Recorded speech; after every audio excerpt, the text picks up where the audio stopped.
Ola de violencia en Antigua Guatemala. Un bartender de 27 años fue acribillado en la vía pública. El fin de semana 2 personas fueron asesinadas frente a una discoteca. Autoridades estiman que los crímenes podrían estar relacionados con una red de narcomenudeo que opera en la ciudad colonial. Reclutamiento de criminales en escuelas continúa al alza. Jóvenes son acosados por los delincuentes para que se unan a ellos. Guerra entre pandillas podría ser la causante de que los criminales busquen reclutar, pues han perdido a muchos integrantes en el conflicto. Dormirán a perros callejeros que sean considerados peligrosos en Quetzaltenango, así lo han informado autoridades de salud. Organizaciones se pronuncian.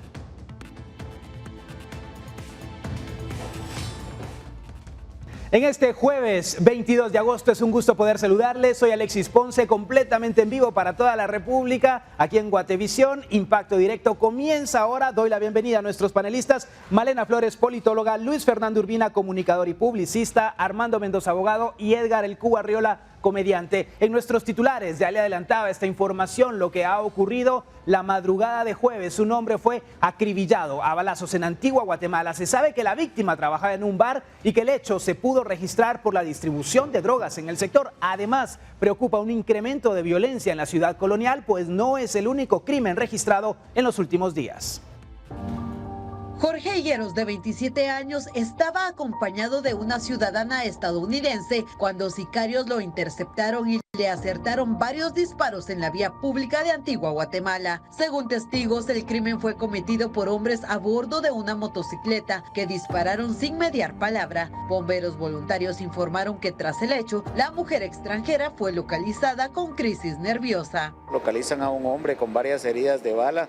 A la evaluación correspondiente se determina de que el mismo había fallecido. Él se encontraba acompañado de otra persona quien resultó ilesa en este ataque, por lo que se da aviso a las autoridades correspondientes, quienes minutos más tarde lo han identificado como Jorge Mario Higueros Boitón, de 27 años de edad. Jorge Higueros trabajaba en un bar del lugar, según personas cercanas. Tras el crimen, autoridades policiales llegaron al lugar para recabar indicios junto a peritos del Ministerio Público. Preliminarmente, autoridades policiales consideran que este ataque y uno más ocurrido el lunes con el resultado de 2 fallecidos estarían relacionados a la venta de drogas.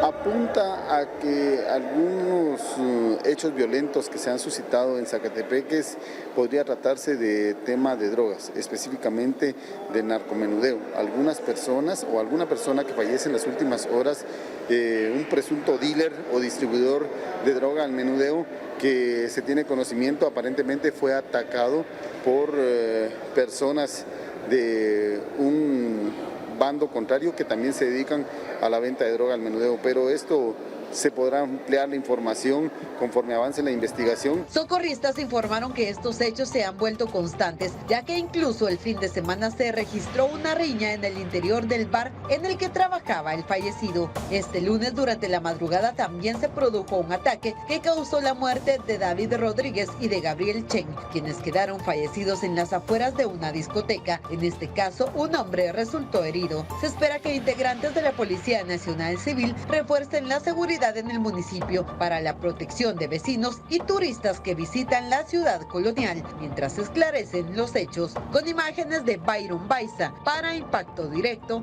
Rosemary Ávila. Y la tranquilidad de la ciudad colonial, de una joya arquitectónica, de un monumento de la humanidad, se está viendo interrumpida por este tipo de ataques, de hechos violentos.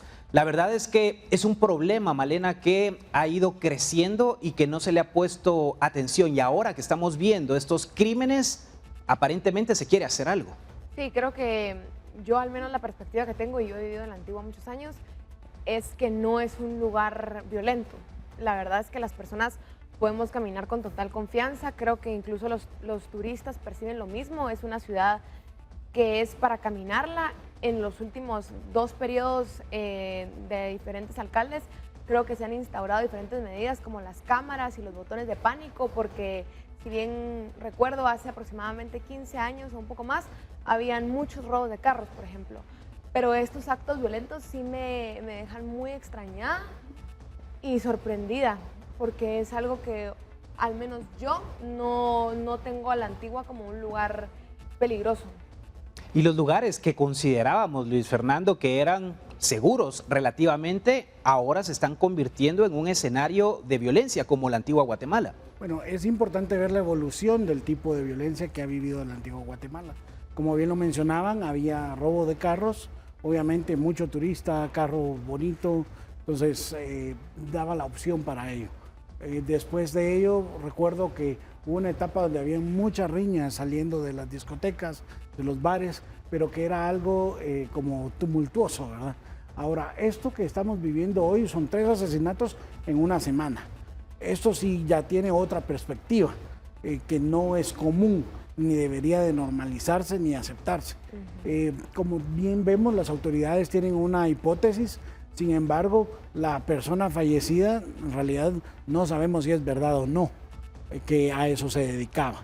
Entonces, en base al respeto de su memoria, también es importante aclarar que esto es solo una suposición y una hipótesis, ya que él no, primero no está para defenderse y segundo es importante entender que las autoridades no saben la verdad de lo que está sucediendo. Y ahora lo que debemos revisar también, y es muy oportuno, qué acciones se pueden tomar, Armando, ya que hemos visto en otras regiones de nuestro país en donde no se ha puesto la atención necesaria y se incrementan los casos violentos, se permite que organizaciones criminales lleguen y se queden para siempre.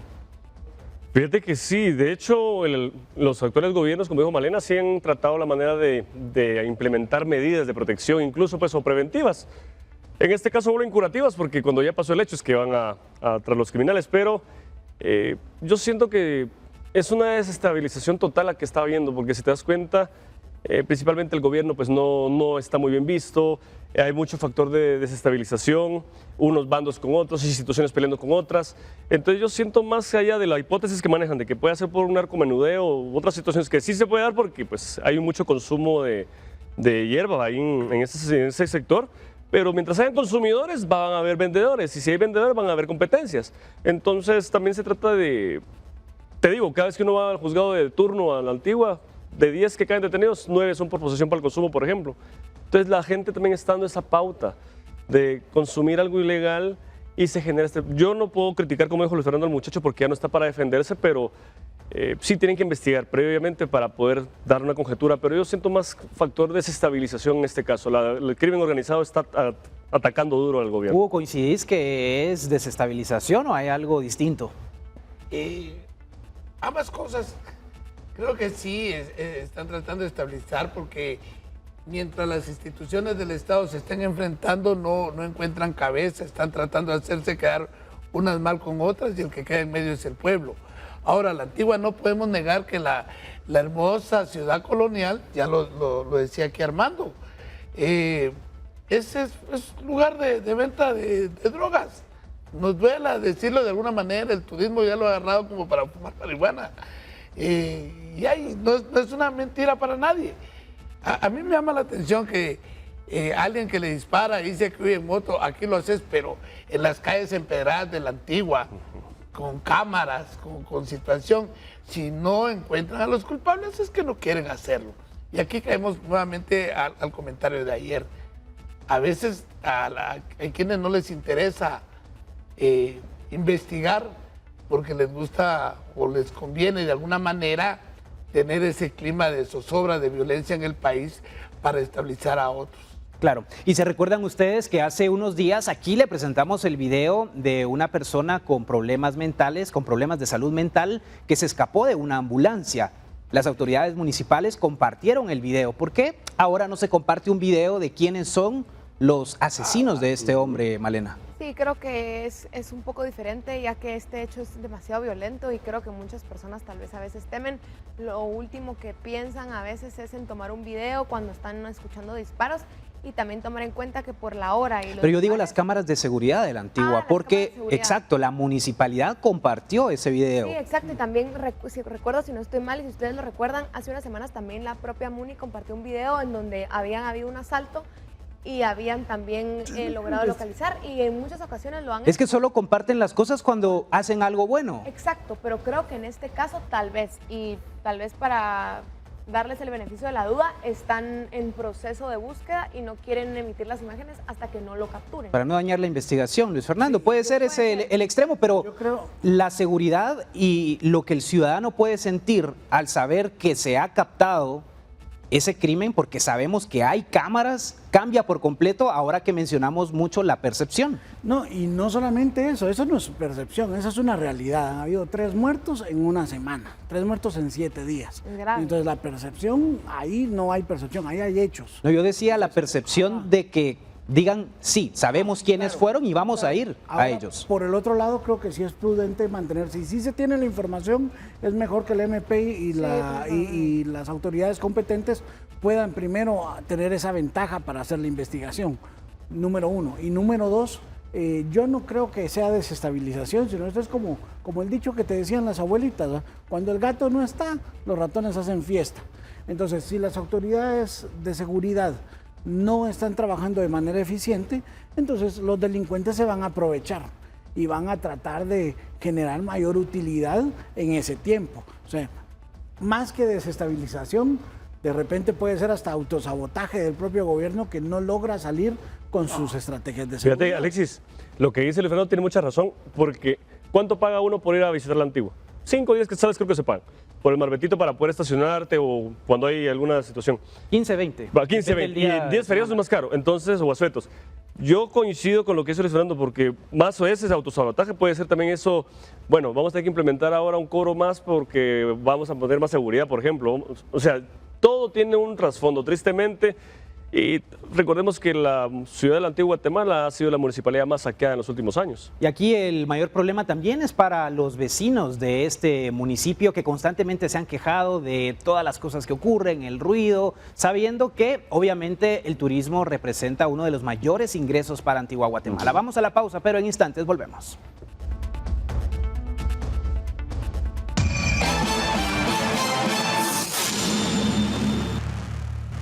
Y autoridades del Ministerio Público de Misco advierten sobre una nueva mutación que las pandillas han adquirido para incorporar miembros. El nuevo método se basa en el reclutamiento forzoso a través del bullying y amenazas que pandilleros realizan a los estudiantes de los centros educativos.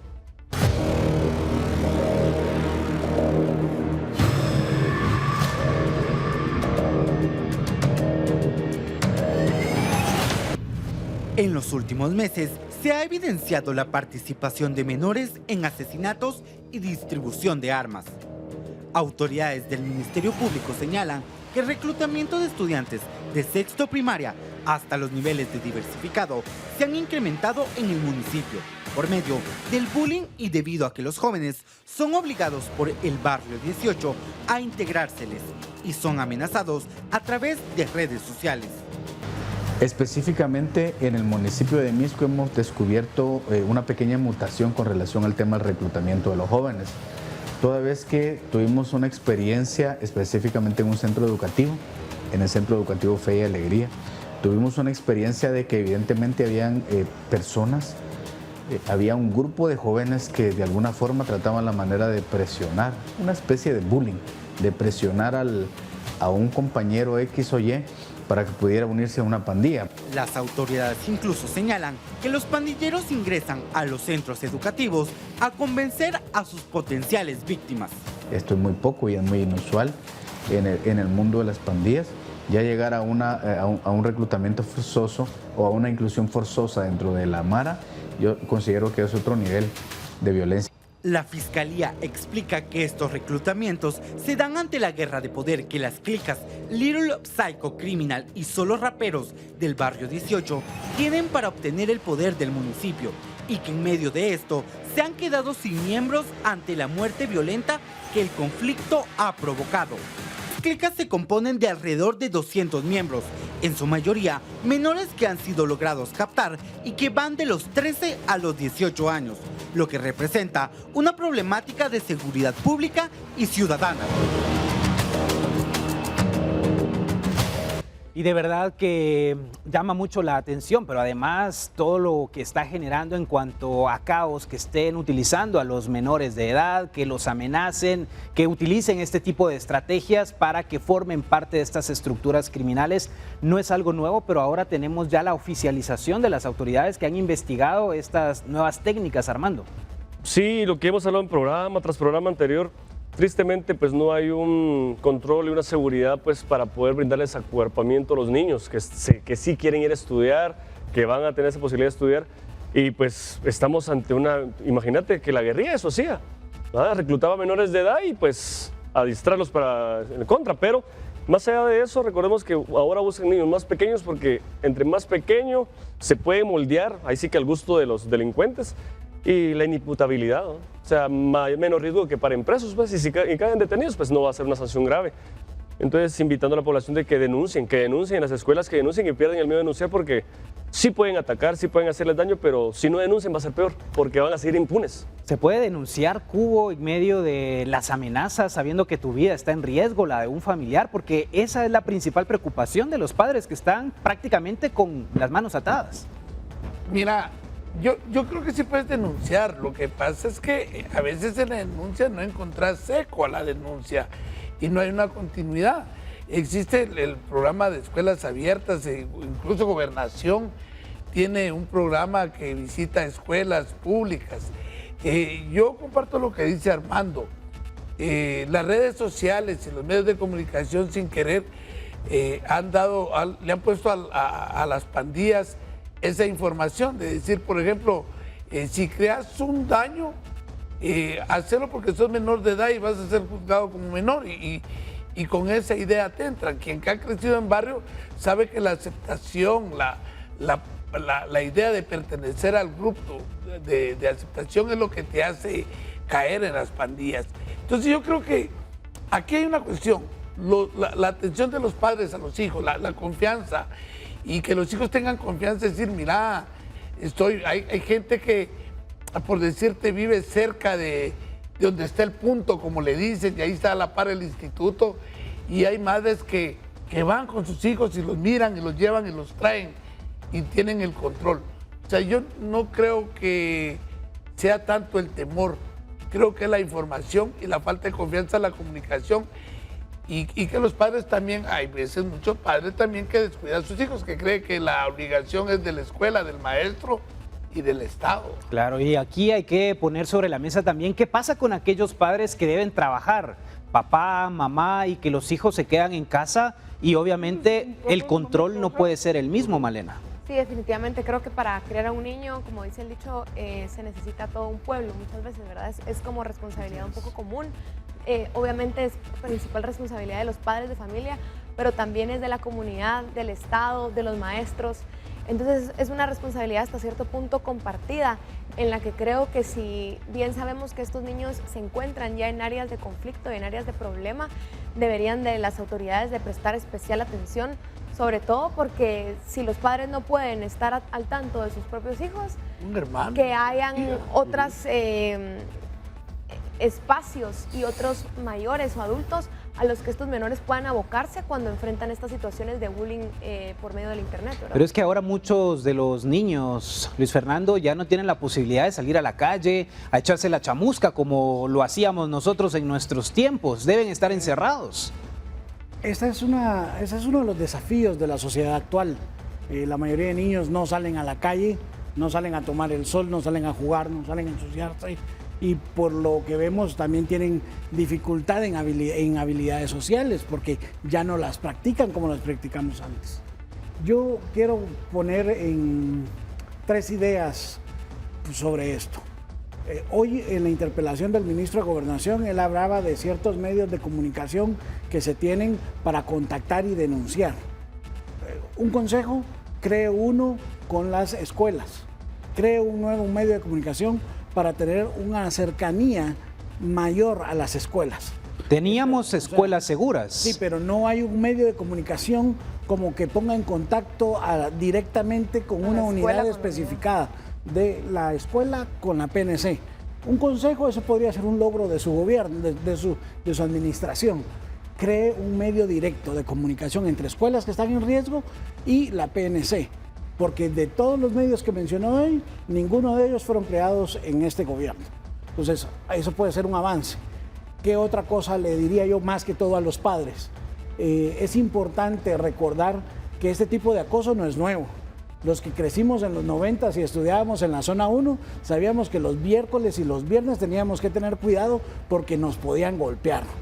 Entonces, había que llevar guantes. Entonces, y buenos tenis. ¿Qué era lo que sucedía? Era que nosotros, como no queríamos participar con ninguno de los bandos en pugna, lo que hacíamos era de que andábamos en grupo, no tratábamos de no estar solos para no ser sorprendidos, y aparte de eso también aprendíamos a defendernos. Por otro lado, también la participación en actividades extracurriculares. Por ejemplo, en mi situación particular, para mí fue vital participar en las actividades deportivas que hacía la iglesia. Entonces, tener algunos espacios seguros donde vos sepas que podés ir a distraerte sanamente, convivir con personas que tienen principios y que te van a ayudar a mantenerte en un lugar seguro. Entonces, esos son consejos para los padres y para los hijos. Y el otro consejo, como mencionaba, para el ministro de Gobernación.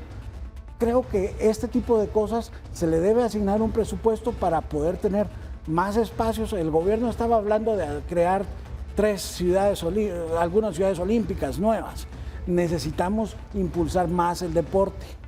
Pero no tenerlo centralizado, sino descentralizar, que se acerquen esos lugares, por ejemplo, a los niños. A mí me encantaba ver el programa de Escuelas Seguras, de verdad, a mí me gustó, porque yo recuerdo que yo viajaba alrededor del país y no importaba el departamento donde estabas.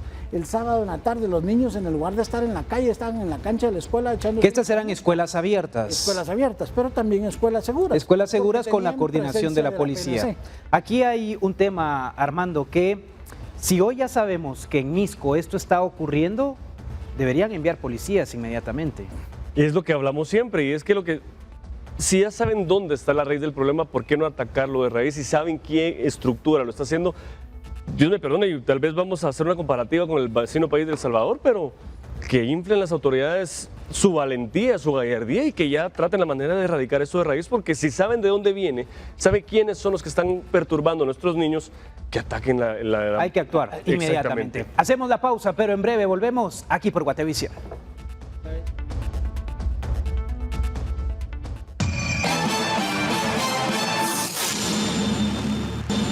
Y en Quetzaltenango, Gobernación anunció la castración de perros callejeros, incluso se aplicará eutanasia a aquellos perros considerados peligrosos. La medida ha causado controversia, pues algunas organizaciones señalan que se deben tomar en cuenta varios factores, además rechazan no haber sido tomados en cuenta para impulsar esta medida.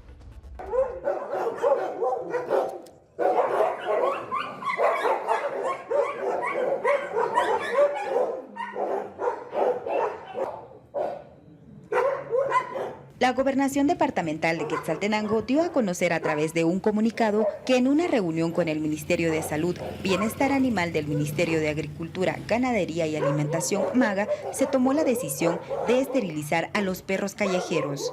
El comunicado señala que la medida busca controlar a la población canina en las calles. Parte de la iniciativa es que los perros considerados peligrosos y que pueden representar una amenaza para la seguridad pública serán sometidos a un proceso de eutanasia, siempre siguiendo los protocolos y normativas vigentes. Organizaciones que trabajan por el bienestar animal indican que la medida es buena, sin embargo, aseguran que debe existir planificación. Definitivamente nosotros pues tenemos claro, ¿verdad?, que lo primordial es la vida humana. También sabemos de que se forman jaurías, ¿verdad?, de perros ferales, ¿verdad? Todo esto debido a los dueños irresponsables de que tienen a los perros supuestamente dentro de la casa, pero es totalmente falso, ¿verdad? Los perros andan en las calles y se provocan este tipo de jaurías, ¿verdad? Consideramos de que sí, la eutanasia selectiva es exactamente eso, eutanasia selectiva. Pero al hacer un comunicado ayer de dicha índole, no explicando, no teniendo un plan detrás, solo lanzándolo así de una manera tan sorpresiva, dio pie a de que varias personas se confundieran. De hecho dijeron, ay, qué bueno, por fin ya se van a terminar todos los perros de las calles, en fin, ¿verdad? Entonces ellos, pienso de que antes de de lanzar un comunicado así, hubieran hecho un plan de concientización para que las personas entendieran lo que significa una eutanasia selectiva. En julio pasado, una mujer de 65 años murió en el Hospital Regional de Occidente luego de haber sido atacada por un grupo de perros callejeros en La Esperanza, Quetzaltenango. Se trató de tener una entrevista con los funcionarios de referidas entidades para que pudieran explicar cómo se aplicaría la eutanasia. El MAGA indicó que desconocen del tema y que posteriormente explicarían dicha medida. El gobernador de Quetzaltenango asegura que la eutanasia se aplicará en los casos en los que haya una denuncia y luego de la evaluación de una veterinaria que considerará si los perros son peligrosos. Para Impacto Directo, Lucero Zapalú. Y hay muchos problemas en nuestro país, en Quetzaltenango, que no se han podido resolver, como por ejemplo las inundaciones cada vez que llueve, el congestionamiento vehicular y en fin, podría enumerar una serie de situaciones. ¿Se solucionará o no este gran problema de los perros callejeros? ¿Quiénes son los verdaderos culpables de la proliferación de los animales? Nos acompaña Verónica Monroy de la organización Salud Animal Guatemala. Hola Verónica, gracias por estar con nosotros aquí en Impacto Directo. ¿Qué se debería hacer en este caso de los perros callejeros? Porque hay una cantidad sorprendente no solo en Quetzaltenango, en toda la República. Así es correcto. Realmente es un ámbito que hay que abordarlo de muchos lados diferentes. La iniciativa de la castración pues siempre va a ser algo beneficioso para la comunidad, pero últimamente en cuanto a poblaciones se está manejando un término que se llama One Health, que es una salud. Este es un término utilizado por la Organización Mundial de la Salud que indica que la salud está directamente relacionada entre medio ambiente, humanos y animales. Entonces, si bien las poblaciones callejeras son un problema inminente para nuestro país, para nuestra sociedad y en diferentes ámbitos, ¿verdad? Ornato, salud, el bienestar animal como tal, realmente los verdaderos responsables somos los humanos y en la mayoría los propietarios que no tienen la conciencia de ser responsables de sus propias mascotas. El control de poblaciones es un tema muy amplio, es algo que hay que abordar, como les mencionaba, de diferentes puntos y definitivamente este tipo de situaciones es un inicio, pero no una solución. La realidad es de que debería de haber programas constantes de castración continua, me refiero a todos los días, no solo una vez de vez en cuando, ¿verdad? Sino que realmente tendría que ser algo permanente. Campañas que puedan informar a la ciudadanía. Cuba Arriola, los perros se han convertido en un problema, los que están en las calles, porque han afectado a muchas personas. Lamentablemente, yo soy amante de los perros, los adoro. Y ahora un poco de humor, lo siento por Chapotín, que se irá feo ahorita con esta castración y la eutanasia, porque pobre Chapotín lo regalaron a alguien por quedar bien con la novia, le regaló un cachorrito, quedaron bien, se pelearon, lo dejaron, el perro se fue a la calle y ya lo sacaron. ¿Va? No entienden que un perro no es un juguete, no es algo, es una responsabilidad que tenés que tener. Y por otro lado existe la gente que también ama a los perros y dice, bueno, le vamos a dar un platito de comida y los vamos a tener, pero no solo ese platito de comida, influye también el entorno de los vecinos. Por ejemplo, el perro callejero ensucia en las calles, no está castrado, va a tener crías, va a llegar donde hay comida. Entonces eso llega, hay otros vecinos que no le van a gustar los Y es su perros. instinto finalmente que lo hace Entonces, el problema llevar a esa búsqueda para sobrevivir. Armando, legalmente yo como propietario de un perro tengo responsabilidades que cumplir. No, hombre, claro, todos tenemos una responsabilidad de que adquirimos una mascota, pues ya se vuelven parte de la familia y pues lo factible es cuidarlos. Y lo que dice Cuba es cierto, mucha gente te da un obsequio, un animalito, otros ahí ya me aburrió, se puso muy travieso y va para la calle. Y pues yo lo lamento mucho por los animalitos, pero tiene que tener cuidado también Gobernación Departamental, porque recordemos que el exterminio de un 100% de una cantidad grave de animales de una especie perjudica, porque recordemos que si hay mucho perro, no hay mucho gato, el gato come ratón. Recordemos que en el siglo XVI eliminaron la mayor parte de gatos en toda Europa. ¿Y qué pasó? La peste negra. ¿Por qué? Por las ratas.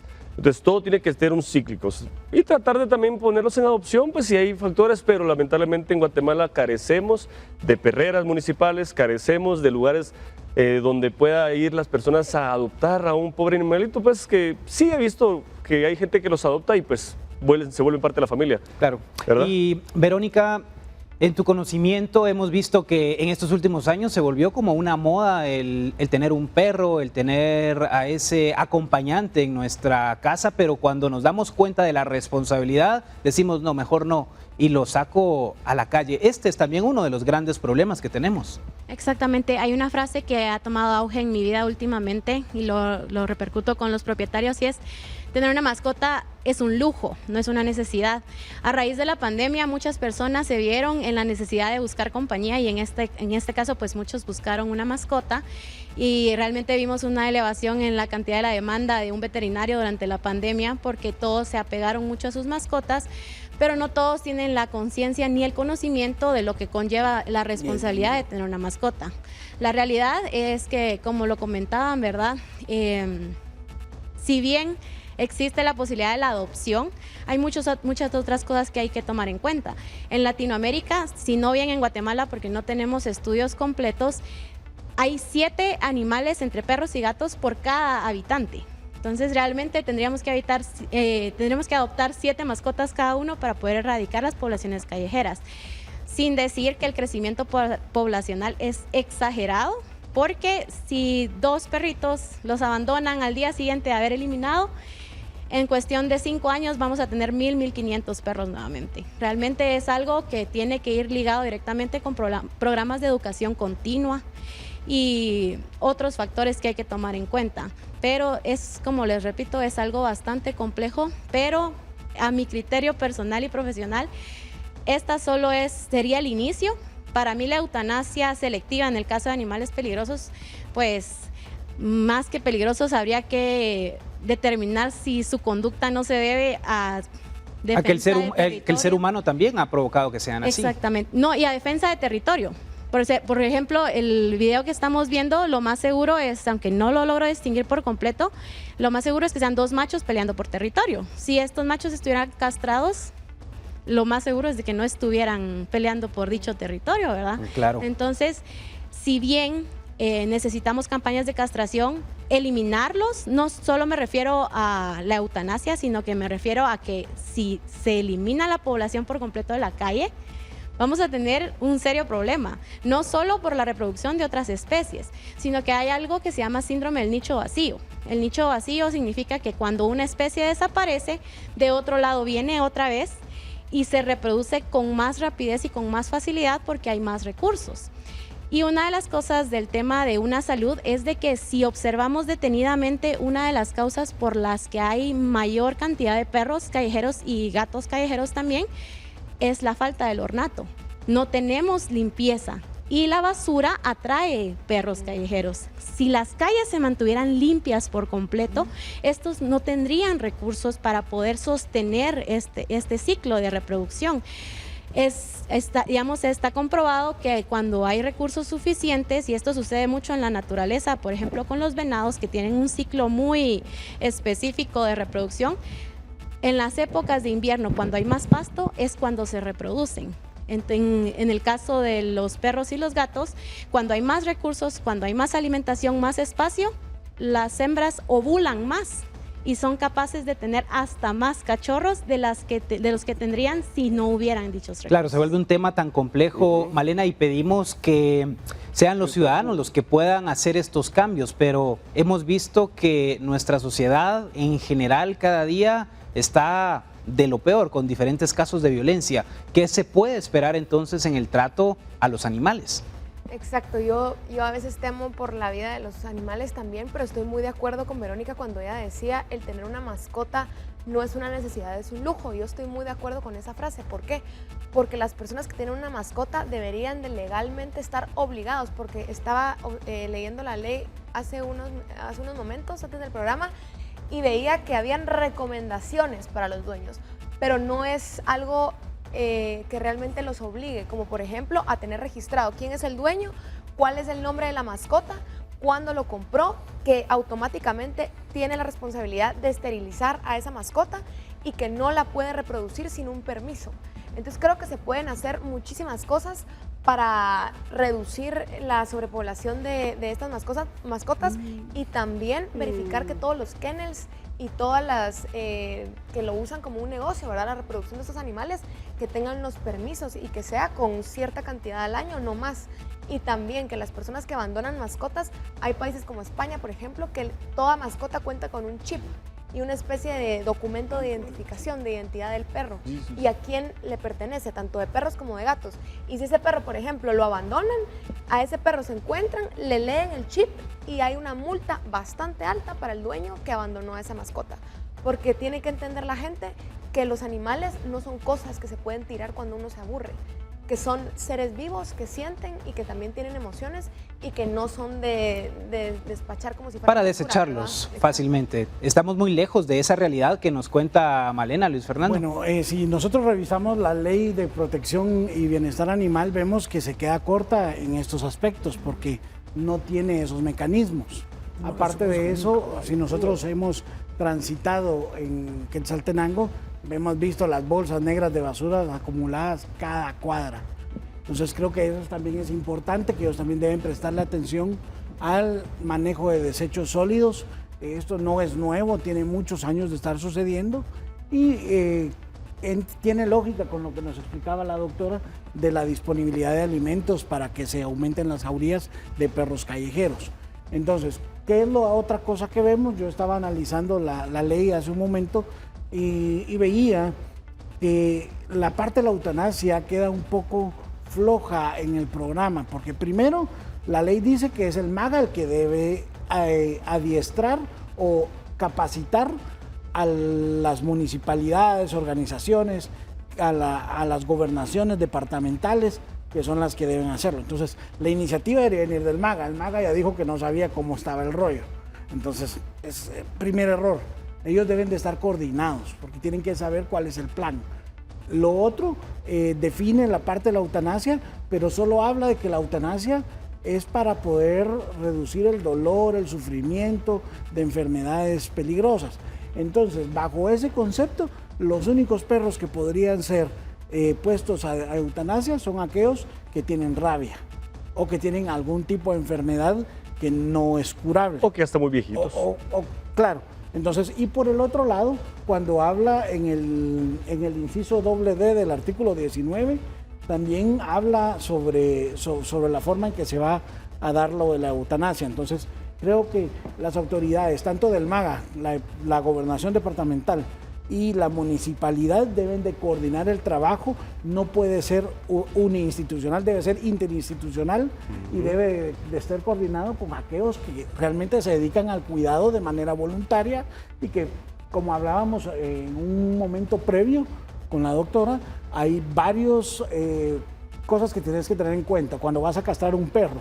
Primero, tenés que tener un área para prepararlo. Después lo castras, pero después el perro está bajo los efectos de la anestesia. Entonces, tenés que cuidarlo en ese momento y ayudarlo en el proceso de transición. Definitivo. Y su recuperación. Entonces, Verónica, voy con la última pregunta. Tengo poco tiempo, pero ¿hasta qué edad se puede castrar a un perro y por qué esto es importante? Si pudieras decirlo de la manera más breve, por favor. Realmente no hay ninguna edad. Se recomienda hacerlo después de los 4 meses en perros y gatos. Se puede hacer antes en casos de sobrepoblaciones, pero la edad no es una limitante para la castración. Realmente lo que vemos al momento de realizar una cirugía son las pruebas preanestésicas, el funcionamiento renal, hepático, pancreático y un examen físico general, el corazón, ¿verdad? Que es lo que nos ayuda a saber si todavía es apto para una castración. ¿Y por qué le beneficia esto al propietario de una mascota, de un perro o un gato? Bueno, hay sin fin de razones médicas y físicas. Una de las causas es que en machos se elimina el marcaje. la mejor razón por la que nosotros como veterinarios recomendamos la esterilización a una edad temprana es la disminución de la posibilidad de la aparición de neoplasias, entiéndase cáncer, cáncer mamario, por ejemplo en las hembras, cáncer de próstata y otro tipo de neoplasias o tumores que podrían causar las hormonas que producen los testículos y los ovarios al no estar esterilizados. Bueno, gracias a Verónica Monroy de la organización Salud Animal Guatemala por acompañarnos a hablar de este tema, de la importancia y de la responsabilidad que debemos tener como propietarios de mascotas. Hacemos la pausa, ya volvemos.